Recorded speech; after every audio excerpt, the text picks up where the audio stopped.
امروز شهر قونیه شاهد برگزاری محفل یادبود از دو اسطوره تاریخ، امیر علی شیر نوایی و ظهیرالدین محمد بابر می باشد که این محفل از سوی بنیاد دوستم و تعداد زیاد از شهروندان افغانستان مقیم قونیه برگزار گردیده است که در این محفل روی چگونگی فعالیت‌های این دو اسطوره تاریخ صحبت و گفتمان صورت خواهد گرفت و تعداد زیاد از علاقمندان این دو ابرمرد و اسطوره در اینجا در قونیه از نقاط مختلف ترکیه گرد هم جمع شدند تا این روز را تجلیل کنند. Ayrıca Afganistan Türkleri ve Afganistan Milli İslami Cumhuriyeti Partisi'nin lideri Sayın Babam Marşal Abdurraşit Dostum'un selam ve sevgilerini sizlere takdim ediyorum. İslam Peygamberi Hazreti Muhammed sallallahu aleyhi ve sellem vefat edenlerin arkasının hayırla yad edilmesini ister.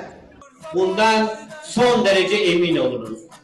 Sayın Büyüğümüz Marşal Abdurraşit Dostum bir tufan, bir aslan ki Afganistan'da hiçbir tepe, hiçbir dağ, ayağındaki çizmeler haftalarca ayağından çıkmayan, elbiseleri paramparça olduktan sonra değiştiren bir lideri 3 yıl boyunca nasıl sakin bir şekilde tutulabilecekse, nasıl durabilecekse, nasıl sabredebilecekse bilin ki sizler de belki onun çok cüz'üsünü yaşıyorsunuz. Lideriniz ondan daha fazlasını yaşamakta.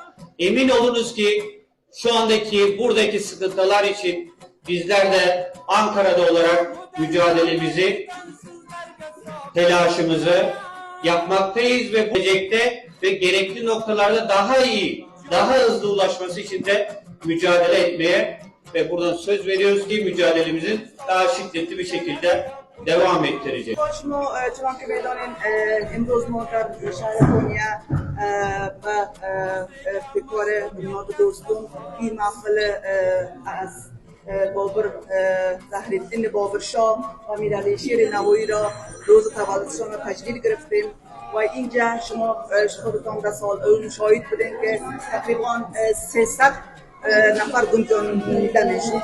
فعلا در اونجا 700 نفر در اونجا حضور دارند. با یک شوق شوکت ما این محفل تجلیل گرفتیم. افتخار به بنیاد دوستم و اینجا برای که اینجا همراهشان هستن همکاری کردن، از همگیشان با حضور شما تشکر میکنم.